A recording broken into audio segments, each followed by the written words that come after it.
Well, while Ray is in the movie, he does do good, but it just seems pointless. It seems like the only reason he was here was just to add continuity, which I'm glad because Ray is a likable guy, still. But it still feels like he isn't really in the movie that much and only has about 20 minutes of screen time tops. And he doesn't share the same bond that he and Van Damme had in the first movie with Cardo.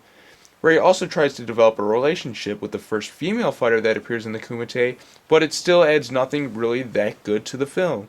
And in the end, they just get together, so it's all cool. Too bad that Ray isn't fighting, though. That would have been cool to see him win this time, but whatever. I'm getting into this too much. After all, this is Bloodsport 2, so who really cares but me? Anyways, back to the main story. Alex gets help from Ray in order to compete in the Kumite by knocking out some fighter who somehow was able to get in, and therefore Alex is able to take his place. Well, enough of this. Let's get down to some fighting for once. Yeah, so basically the rest of the movie is all fighting. We get a bunch of different fighting styles like in the last one, but this one just comes off as a little boring because there's no awesome soundtrack to go with this. It's just okay. The fights are just average.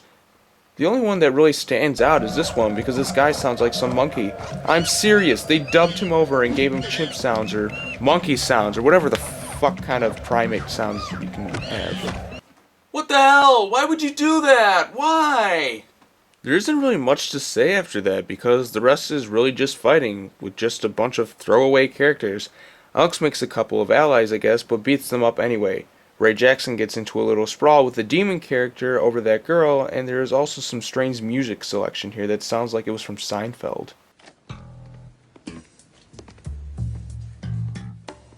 Just a minute.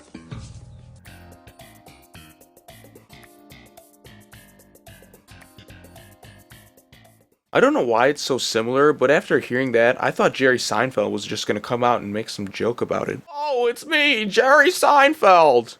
And hey, did you know they made a sequel to Bloodsport? Neither did I! I would like to apologize for that last bit. It was completely unfunny and pointless. Is this movie over yet? Oh wait, it is still going on. Anyway, since it's right before the finals, we see that Alex has to complete his business with his old partner. You know, the one who got away while Alex went to prison. So Alex's old partner arrives with another Van Damme lookalike, and they get right down to business. So we're done? I guess so. Well, it appears so. Wait, don't shoot, don't shoot, don't shoot!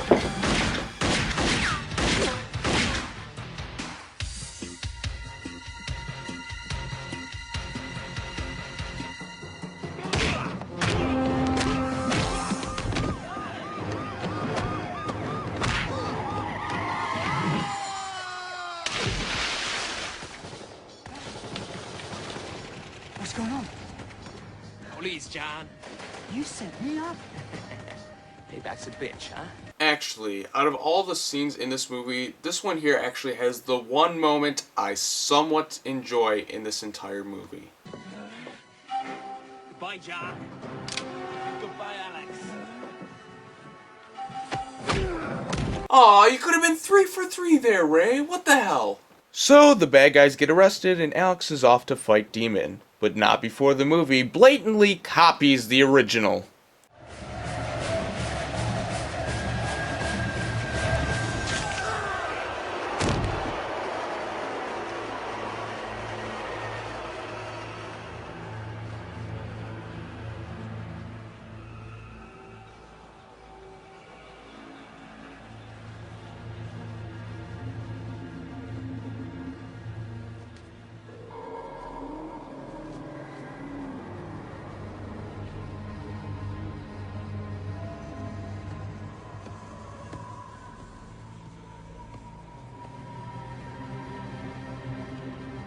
You and me, and soon, just me. Are you serious? I mean, they just blatantly copied the original. You might as well just paste Demon's face over Chong Li's and you'll get the same thing. I know they tweaked a few things, but it's almost identical. I mean, have you ever seen a movie sequel that just blatantly just steals and copies from the original with just minor tweaks? Oh, okay. Bad example, but you still get the point. The bottom line is it's still shit. Okay, so as Demon and Alex are about to fight, Mr. Miyagi shows up with James Hong and says that he has been released. So yeah, I guess that life ban he had doesn't matter when you've got Mr. Miyagi on your side. So, as the battle begins, Alex gets his ass whooped and gets beaten around pretty bad, and now is on the ground while Demon is chanting. No! This movie wouldn't seriously try to copy the original again, would it?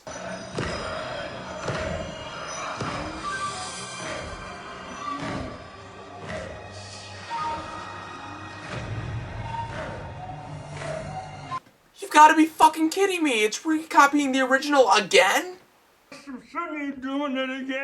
So, as you probably have guessed, Alex is able to regain his confidence through the power of flashbacks and uses the Iron Hand to defeat Demon.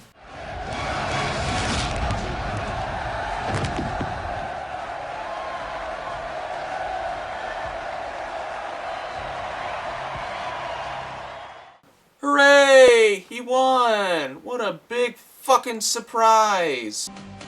I cannot remember time when we have seen such demonstration of skill, endurance, and courage. It gives me great pleasure to present you Katana Soul and honor you as Kumite Grand Champion.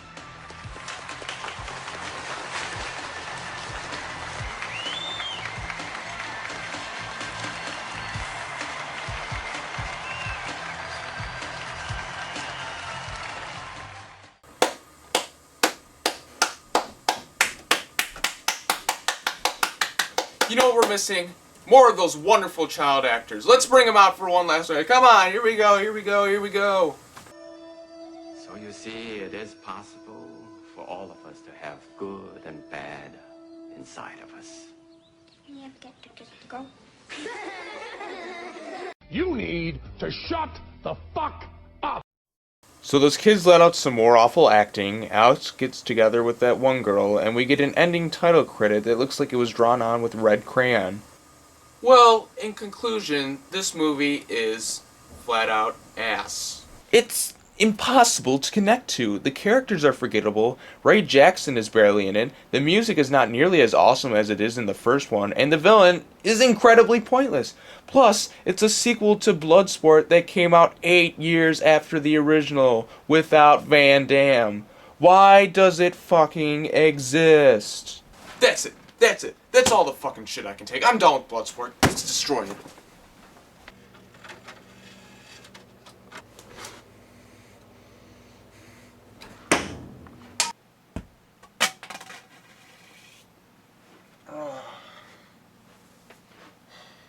I wonder who gave me that movie. You remember me, pal? See, this is what happens. This is what happens when you play with danger, when you play with fire. I try to teach you, man. I try to teach you. But hey, here's another one. I know you're gonna like it. Ow, what the fuck is this? Bloodsport 3?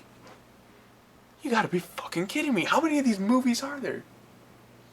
Oh god, I have to review this one now. Oh, fuck.